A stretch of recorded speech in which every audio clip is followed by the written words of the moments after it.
우리가 살아갈 수 있음을 고백드립니다. 언제나 주님 마음을 흘러보낼 수 있는 복음의 통로 되게 하여 주시고 하나님의 말씀으로 우리의 삶을 살아드릴 수 있는 그런 믿음의 사람들 되기를 소원합니다. 출애굽기 계속 말씀하시는 가운데 계시오니 우리가 그 말씀 가운데 푹 빠져 있을 때 성령 하나님 지혜 허락하여 주시고 그 말씀이 우리 삶의 실제가 되게 하여 주시옵소서. 주님만 기대합니다. 예수님 이름으로 기도드립니다. 아멘. 할렐루야. 12장부터 맞나요? 오늘 끝까지 한번 가보도록 하겠습니다. 끝까지 한번. 드디어 이제 그 10번째 재앙에 대해서 경고를 하시고 11장, 12장 그 6월절이 나왔어요. 이 달을 2절 너희에게 달의 시작 곧 해의 첫 달이 되게 하고 니산월, 아비월 이렇게 유대인의 원력은 이렇게 되어 있습니다. 1월이고요. 보통 우리나라로 하면 10월 이 정도 될 것 같습니다. 이달 열흘에 너희 각자가 양을 잡을지니 각 가족대로 그 식구를 위하여 어린 양을 취하되 이랬어요. 여러분 각자가 어린 양을 잡는다. 그리고 5절 너희 어린 양은 흙먹고 1년 된 수컷으로 하되 양이나 염소 중에 취하고 그달 열 나흘 14일까지 간직하였다가 해질 때 이스라엘 회중이 그 양을 잡고 그 피를 양을 먹을 집 좌우 문설주와 임막에 가르고 그 밤에 그 고기를 불에 구워 무교병과 쓴 나물과 아울러 먹되 그랬습니다.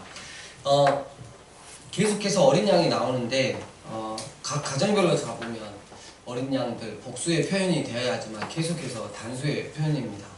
그러니까 우리 여호와 하나님 아버지 마음에는 단 한 가지, 약 1500년이 지나서 십자가에 어린 양으로 죽을 그 예수님, 당신의 아들 예수님만 그 마음에 있었다라고 해도 과언이 아니겠습니다. 그리고 6절에 해질 때 이랬어요. 이스라엘은 하루가 해가 다 졌을 때, 그러니까 우리나라로 한 6시, 7시 되면 하루가 이렇게 시작이 되는데요. 해가 진다는 뜻은 해가 중천에 떴다가 넘어갈 때부터가 해가 지는 겁니다. 그러니까 예수님이 조호 때부터 시작해가지고 온 세상에 오후 3시까지 어둠이 임하고 십자가에 박혀 마지막 그 대속의 사역을 감당하시는 그 시간과 지금 이 어린 양이 잡히는 시간은 같다라는 것을 이야기하고 있습니다. 그리고 이스라엘 회중이 그 양을 잡고 이랬어요. 이 잡는 데는 여기 26, 27절 보면 어디서 잡았냐 그러면 바로 문 밑에서 22절 무술초 묶음을 가져다가 그릇에 담은 피에 이랬어요. 이게 그릇이 아니고 문 앞 계단, 문 지방 이런 뜻이거든요. 그래서 그러니까 문 밑에서 양을 잡고 좌우 문설주와 위에 임방에다가 다, 그러니까 문 통째로 위, 아래, 좌우, 옆에까지 다 어린 양의 피를 묻혔다는 거죠. 그랬을 때 죽음의 사자가 그 어린 양의 피를 보고 그 집을 넘어가는, 패스오버하는 그런 절기다. 그래서 6월절이 되는 거고, 여러분 이것은 지금 일어나지 않았어요. 일어나지 않았는데 지금 먼저 6월절에 대해서 하나님께서 말씀하고 계십니다. 역사가 일어나지 않았는데 하나님은 정확하게 이야기를 하시고 그 역사를 이루어 가신다는 거예요. 역사의 주관자가 우리 하나님이라는 거죠. 8절 그 밤에 그 고기를 구워 무교병했어요. 누룩을 넣지 않는 빵입니다. 그러니까 너희가 진정 이제 죄로부터, 누룩은 죄를 상징하니까 죄로부터 해방됨을 상징하는 그 빵을 먹어라. 그리고 쓴 나물은 애굽의 그 쓰라린 생활, 세상의 그 쓰라린 생활, 그러니까 네가 어디로부터 구원받았는지를 늘 기억해야 된다. 그래서 이것들을 같이 어린 양과 함께 먹었습니다. 11절 너희는 그것을 이렇게 먹을지니 허리에 띠를 띠고 발에 신을 신고 손에 지팡이를 잡고 급히 먹으라. 이것이 여호와의 유월절이니라. 이스라엘의 유월절이 아니라 우리 하나님의 유월절이기 때문에 우리도 유월절을 굉장히 깊이 새깁니다. 15절 너희는 이래 동안 무교병을 먹을지니 그 첫날의 누룩을 너희 집에서 제거하라. 무릇 첫날부터 일곱째 날까지 유교병 누룩이 들어있는 빵을 먹는 자는 이스라엘에서 끊어지리라 이랬어요. 이 17절 무교절은 18절 첫째 날 그달 14일 저녁부터 21일 저녁까지 7일 동안 이어졌습니다. 여러분 여기서 우리가 질문을 하나 해야 되는 게 그렇다면 이스라엘은 뭐 하나님 앞에 구원받을 어떤 뭐 훌륭한 행위를 했느냐 라고 질문을 던졌다면 전혀 아니라는 거. 오히려 여러분 그 출애굽에서도 여러분 보시면 알겠지만 나중에 보시면 알겠지만 이 민족이 얼마나 악한지 틈만 나면 세상에 그 우상들을 섬겼고요. 하나님 배신하는 거는 아주 그냥 밥 먹듯이 했던 민족이에요. 근데 이 민족을 왜 이스라엘만 구원해줬냐 됐을 때 하나님이 아브라함과 약속하셨기 때문에 창세 전부터 우리로 말하면 창세 전부터 예수 그리스도 안에서 그 기쁘신 뜻대로 예정한 자들을 구원해내시기 위해서 그러니까 결국 에스겔서 20장 9절 말씀 보면 여호와 당신의 이름을 위하여 이 큰 구원의 사역을 이루어 가신다는 것입니다.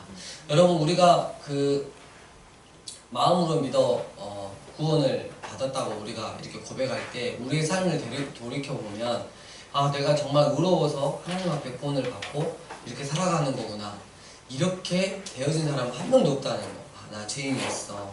나 하나님한테 정말 구원을 결코 받지 못할 만큼의 죄인이었는데 그러한 나를 여기까지 불러주시고 인도하여 주셨어 라고 고백할 수밖에 없는 거죠.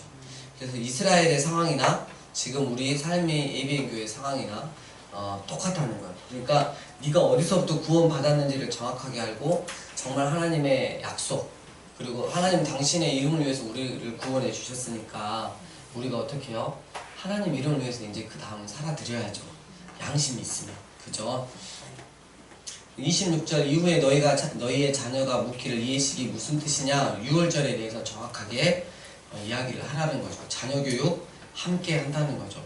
여기서 여러분 그 양은 영어로 하면 sheep 이렇게 되지만 어린 양은 뭐가 되죠? lamb 이렇게 되죠. 이 어린 양 그 인터넷 사진 보면 진짜 다리도 가느다랗고 너무 귀엽잖아요. 근데 선정을 해가지고 흠없는 어린 양을 선정해가지고 그 다음부터 어떻게 해요? 14일 저녁이 될 때까지는 같이 데리고 집안에서 자요. 네.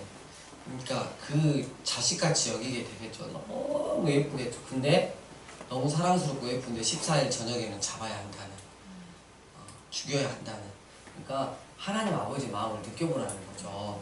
그래서 우리가 그런 것도 좀 묵상하면서 읽었으면 좋겠습니다. 이스라엘의 애국 땅에서 드디어 이제 그 29절에 보면 10번째 재앙이 내렸고 나오게 됩니다. 나올 때 그냥 안 나오고 애국 사람들에게 뭘 구했더니 은금 폐물과 의복을 줬어요. 그리고 38절 보니까 이스라엘 백성뿐만 아니라 정말 하나님을 경외하는 자들이 많이 모였어요. 여기는 잡족이라 그러니까 이상하게 오늘 잡채를 먹어서 그런가?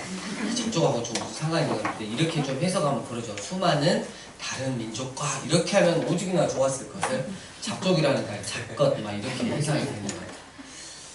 우리는 어른들한테 예전에 그 혼날 때 우리 친구들은 그런 말 안 듣잖아요. 우리는 막 말 안 들 때 어르신들이 막 이런 잡것 막 이렇게 되게 기억이 많이 나요.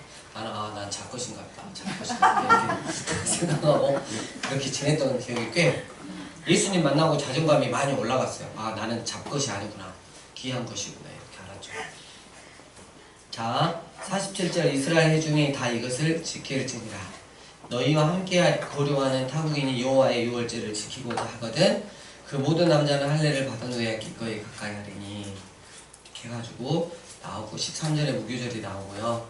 그 다음에 나오는데 이제 불기둥과 구름기둥으로 이제 인도함을 당하죠. 그래서 13장 20절 그들이 수컷을 지나 광야 끝 에담에서 이제 진을 쳤고요.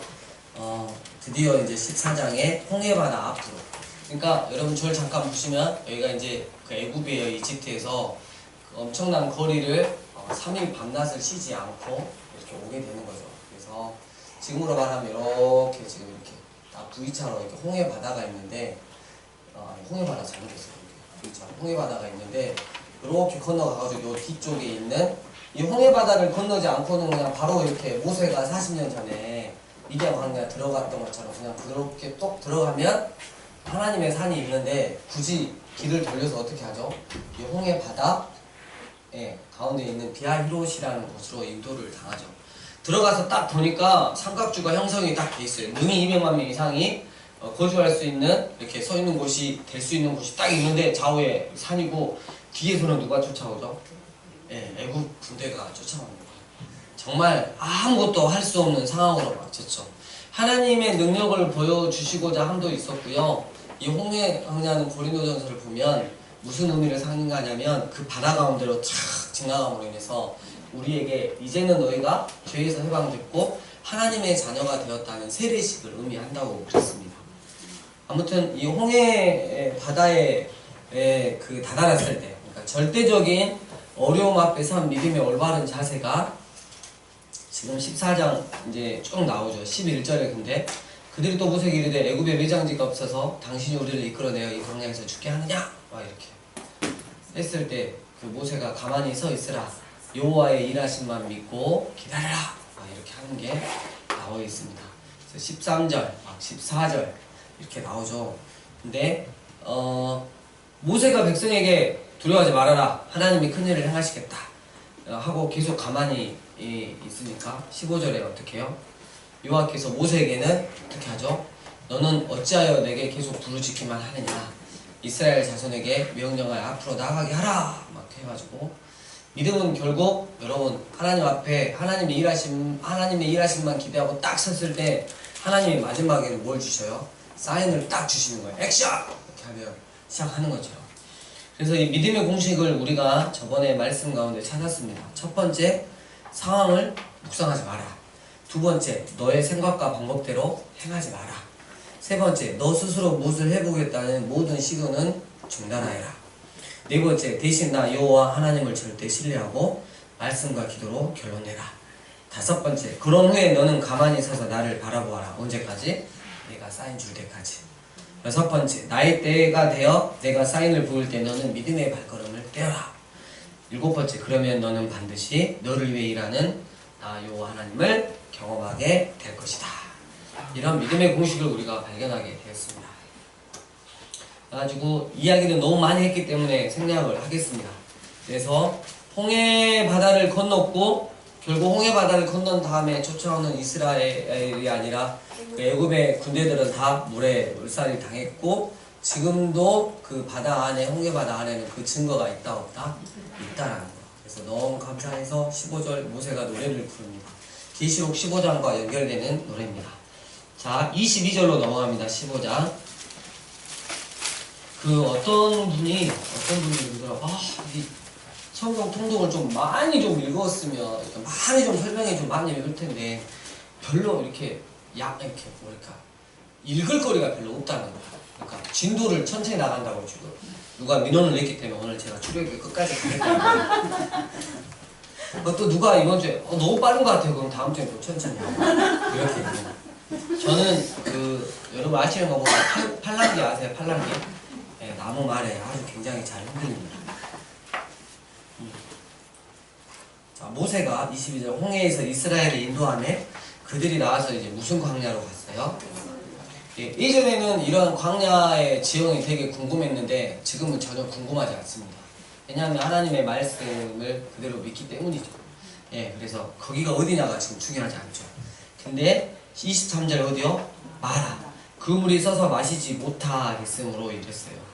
근데 여러분 이곳이 이제 그 사우디에 위치한 그 광야, 사우디 그 광야에 정말 산 아래에 물이 흐르는데 정말 물이 써서 마시지 못하는 곳이 실제적으로 지금도 존재하고 있더라는 거예요. 하나님이 열어주시는 거죠. 우리한테 믿음을 더 부어주시려고. 근데 25절 모세가 여호와께 부르짖었더니 여호와께서 그에게 한 나무를 가리키시니 그가 물에 던지니 물이 달게 되었더라. 거기서 여호와께서 그들을 위하여, 누구를 위하여? 이스라엘 백성들을 위하여 법도와 율례를 정했는데 그들을 시험할세. 함께 읽겠습니다. 26절 시작.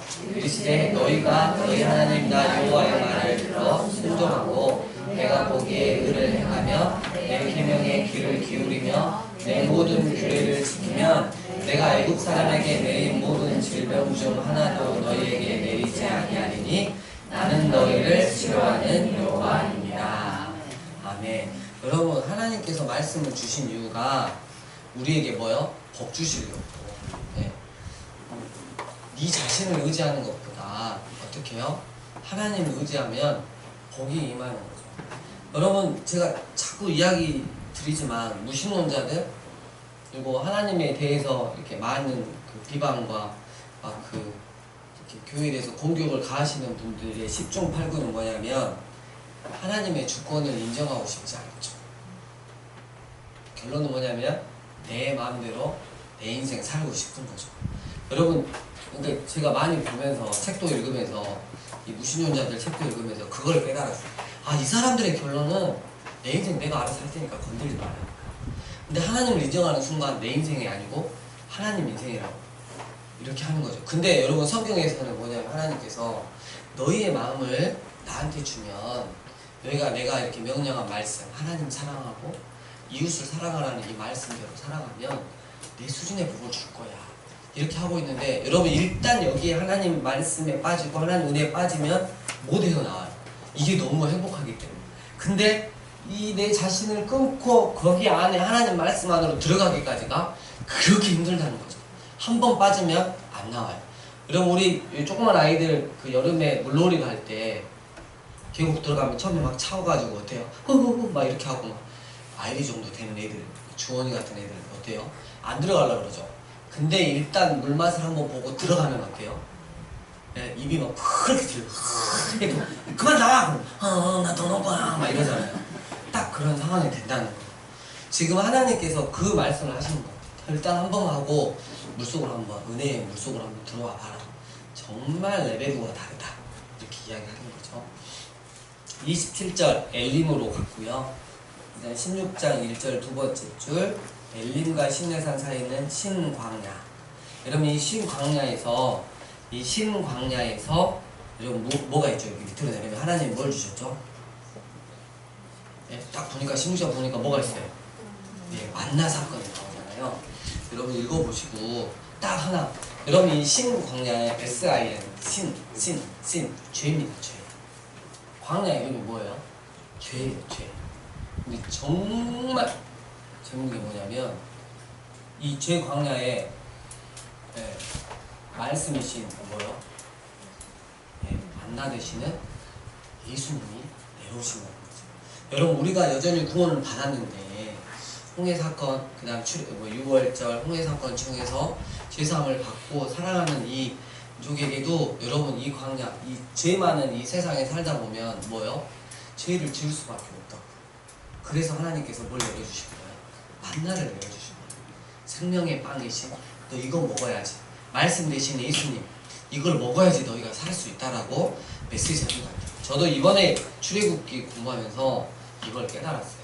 그리고 막 또 아시죠? 흥분해가지고 막 대박하고 막 혼자 또 돌아다녔었어요.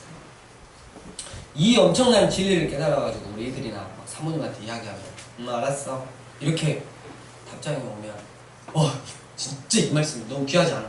그래. 이러면 참 마음이 슬프더라고. 다시는 안 가르쳐 줄 거야 이랬다가 또 뭐 발견되면 또 하죠. 그래서 항상 그런 상처를 받고 살아가는 그 목사랍니다. 자, 17장 1절 이번에는 어디요? 네, 르디딤에 이르렀습니다. 여기서 반석을 쳐서 뭐가 나오죠? 먹고 사는 문제니까 불평해서 하나님이 주십니다. 그리고 나서 여러분 이 반석도 여러분 그 생수 되시는 분이 바로 우리의 주님이시잖아요. 그리고 영원한 생수를 공급해 주시는 이분, 우리 성령 하나님으로 또 우리가 해석할 수 있잖아요. 여러분 보세요. 하나님 앞에 구원 받았어요. 그리고 구원을 확증하는 세례식도 거쳤어요. 근데 여전히 죄 많은 세상에 살다가 죄 짓고 살아. 그래서 하나님의 말씀이 필요해요. 그래서 말씀대로 또 살고 또 우리가 어떻게 해요? 갈급해 하니까 하나님이 성령 하나님을 통해서 우리 영혼에 생수를 부어주세요. 그러면 끝날 것 같은데 위치를 딱 보세요. 8절 누가 쳐들어와요? 아말렉이 딱 쳐들어온단 말이에요. 여러분 뭔가 이제 신앙생활 할 수 있겠다 싶을 때 어때요? 아말렉과 같은 사단이가 확 쳐들어온다는 거예요. 그때 여러분 앞을 치는 게 아니라 이스라엘 구원받은 백성의 어디? 후미를 쳐요. 그러면 딱 보면 영적으로 생각해 보면 영적으로 조금 헬렐레 한다거나 어떻게 해요? 좀 지친다. 신앙대로 살기가 좀 그러지 않나? 이런 사람들이 사단이가 어떻게 해요? 우는 사자와처럼 딱 조준을 해가지고 확 한다는 거죠. 이럴 때 우리 공동체는 어떻게 해요? 이 리더자를 기준으로 해서 하나님 앞에 어때요? 기도하고 말씀으로 결론 내고 주님의 일하심을 끝까지 붙잡았을 때 나중에 하나님이 저 아말렉 시키 저 사단 시키 어떻게 해라? 다 죽여버려라. 진멸시켜라. 그래서 진멸을 시키는 그런 영예를 누리는 겁니다.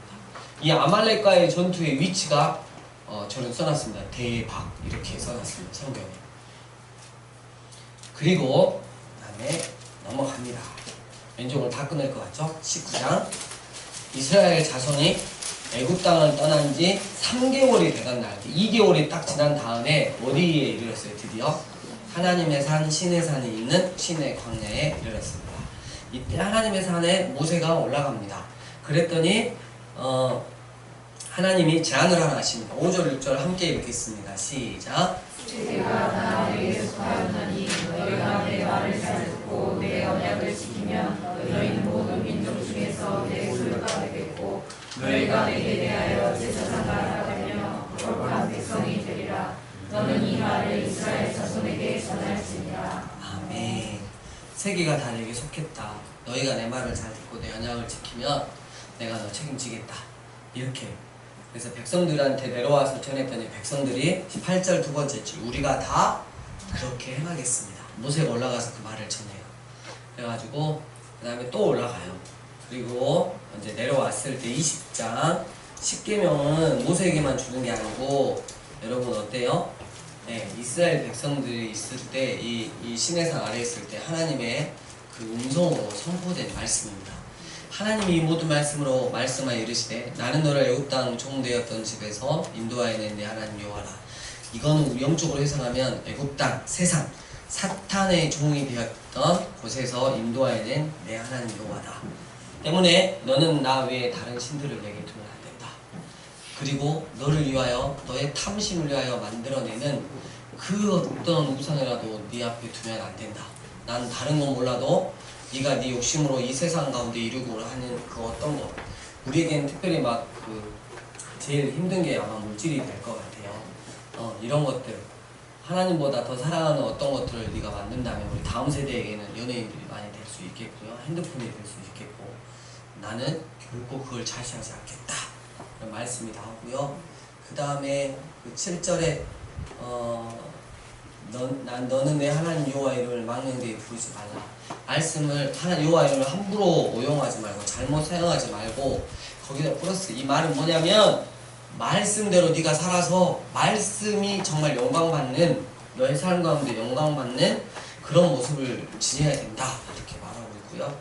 8절은 주일에 관해서 그리고 그 다음에 그 어떤 분이 계시더라고.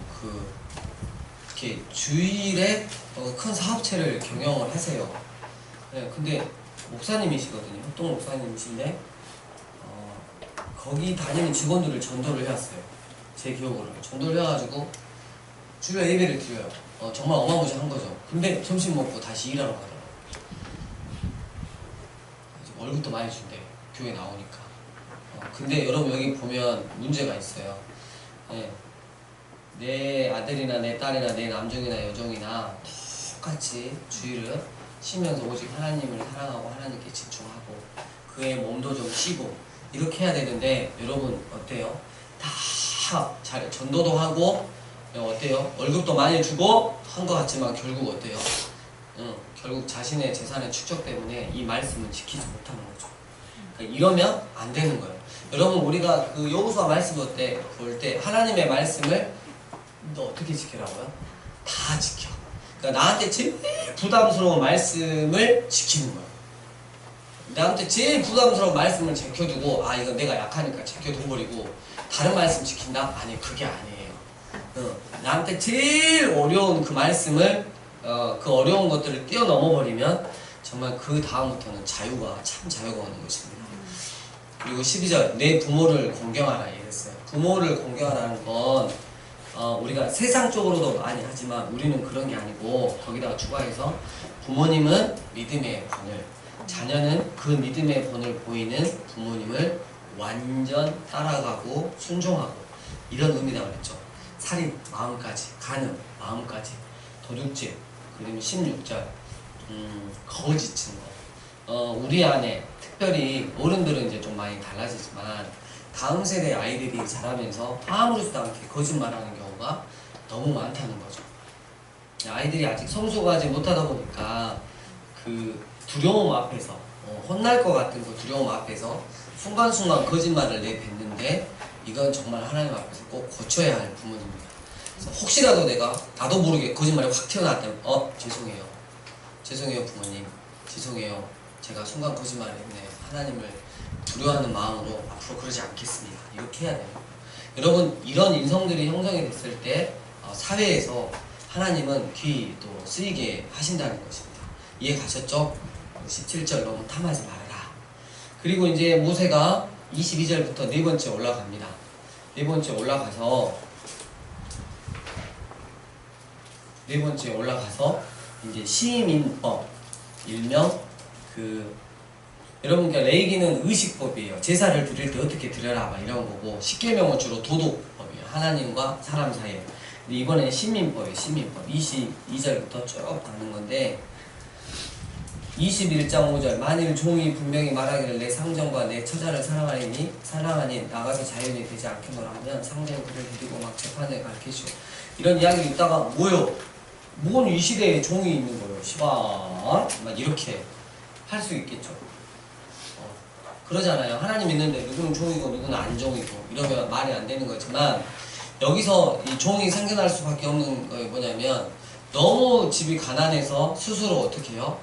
차라리 새끼라도 먹자 그래서 나무 집안에 종으로 들어갈 수 있는 사람이 있다는 거죠. 그때 그 사람조차도 어떻게 해요?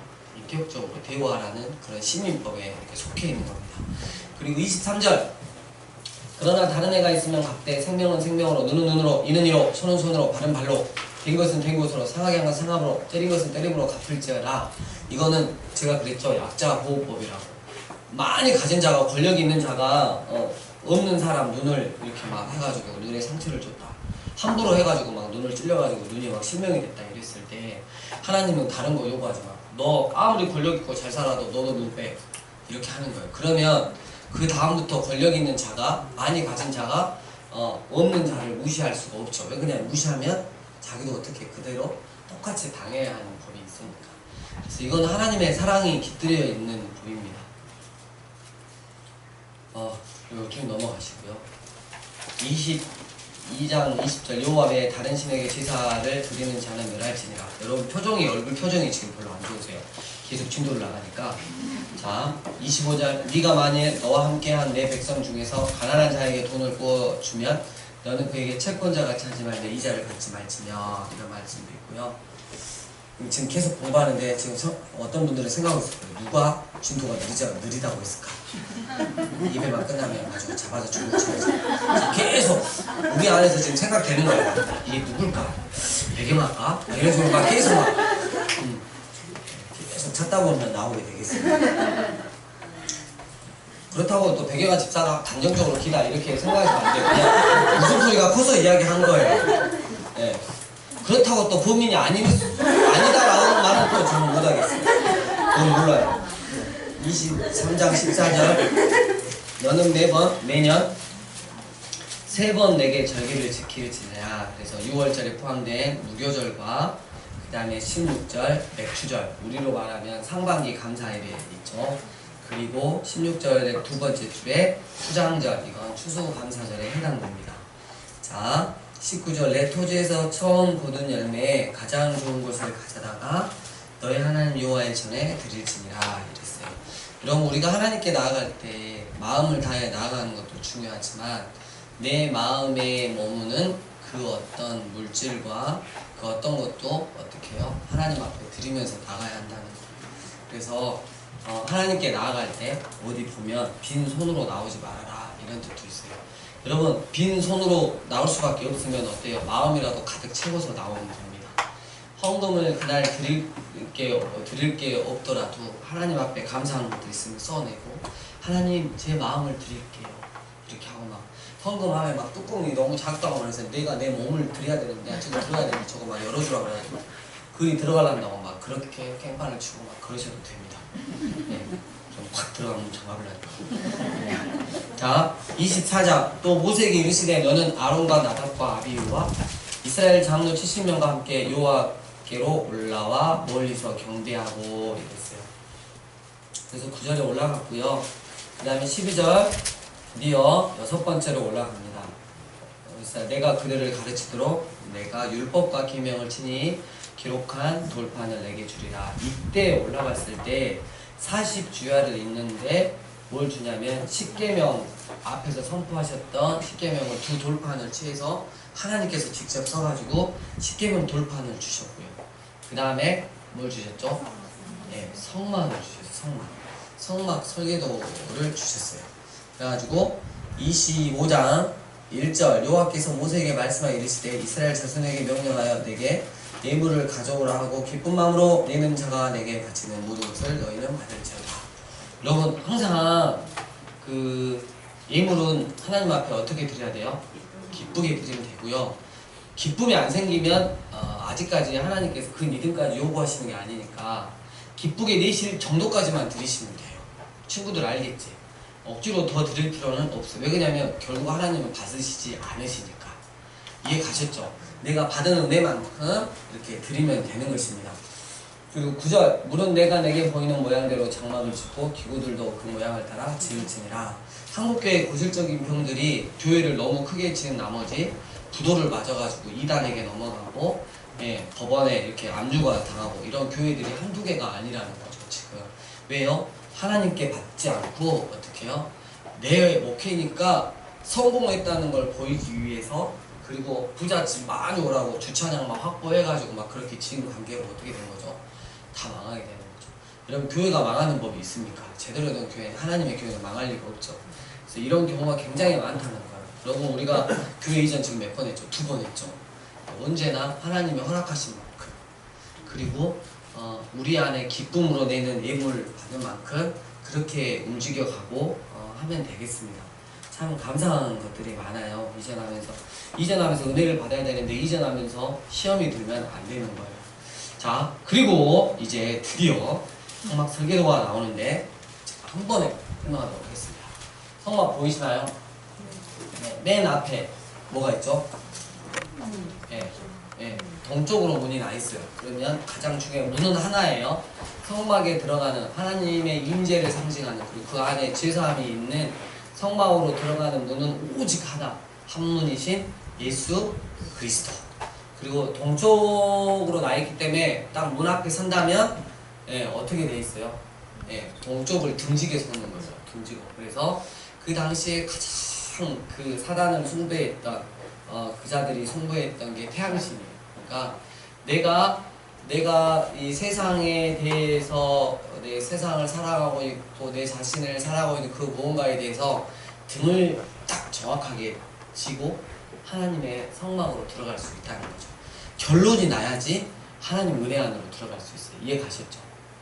그리고 성막문을 딱 들어가면 뭐가 있죠? 번제가. 그래서 희생 제물에다가 안수를 이렇게 해가지고 나의 죄가 하나도 없는 흠없는 희생 제물에게 나의 죄를 정화시키고 그 제물을 어떻게 해요? 저 번제단에서 태워 죽이죠. 그래서 죄 사함을 상징하는 저 번제단. 그리고 그 뒤에 뭐가 있죠? 물두멍이 있어요. 이 물두멍은 구원받은 자들이 계속해서 이 구약 시대에는 그 제사장들만 저 성막 안으로 들어갔기 때문에 필요했지만 뭐 지금은 안 필요하다. 아니 그게 아니고 지금은 어때요? 우리가 다 지성소까지 휘장이 찢어졌기 때문에 들어갈 수 있단 말이에요. 그러니까 저 물두멍은 뭐냐면 한없는 하나님의 은혜를 상징하는데 우리가 하나님께 구원받고 하나님 은혜로 살다가 죄 지을 때가 있어요. 우리의 연약함 때문에. 그럴 때마다 언제나 우리는 어디로 나가야 된다? 하나님의 은혜가 넘치는 물두멍으로 나가야 한다라는 뜻이 되겠습니다. 성경에 나오면 목사님 뭐 회막이 나오고 성막이 나오고 막 그러는데 뭐예요? 그러면 똑같은 말인데요. 특별히 회막이라고 하면 저 바깥 테두리 있죠. 예, 바깥 테두리를 포함했다. 성막을 포함한 바깥 테두리까지를 회막이라고 주로 많이 부르고, 성막 그러면 저 아래 있죠. 예, 성소하고 지성소. 예, 그렇게 또 구분하기도 합니다. 참고하시길 바랍니다. 저 이제 성막 안에 성소와 지성소가 있습니다. 그래서 먼저 이 성소가 있는데 네.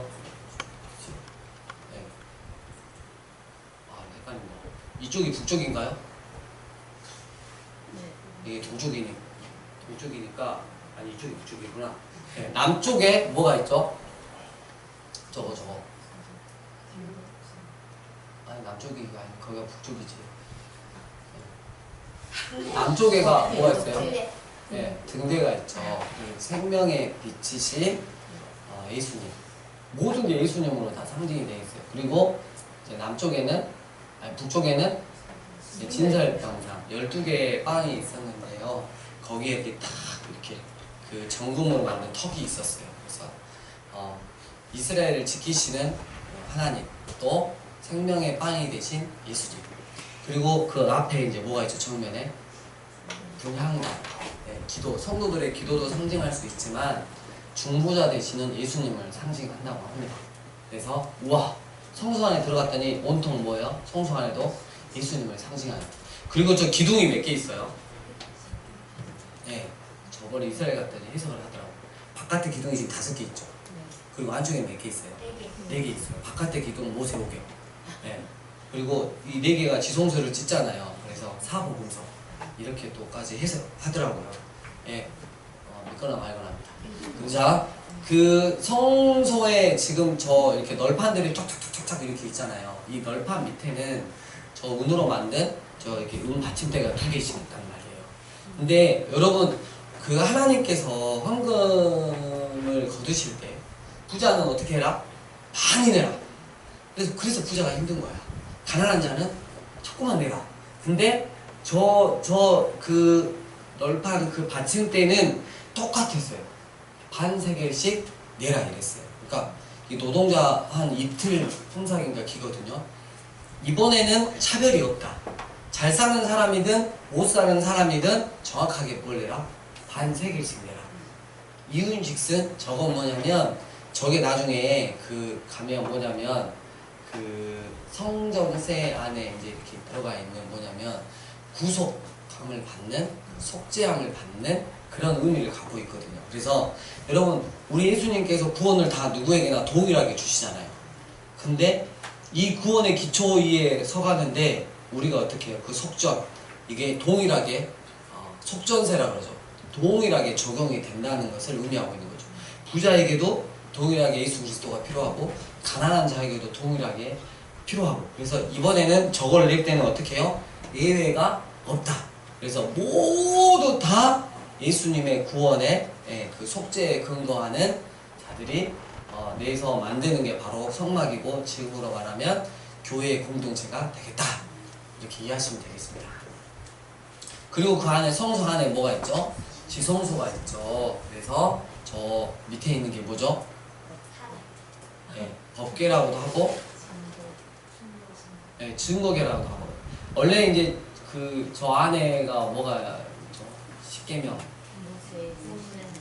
모세 쌍난 지팡이, 만나. 근데 이제 성경을 보면 십계명 안에 있고, 그 다음에 이제 막 모세 쌍난 지팡이와 만나는 저 증거궤 앞에도 있고 옆에도 있고 막 그럴 때가 있었어요. 근데 그게 중요한 게 아니고, 이 법궤 위에 드디어 시은소가 있어요. 시은소, 은혜의 시작이 되는.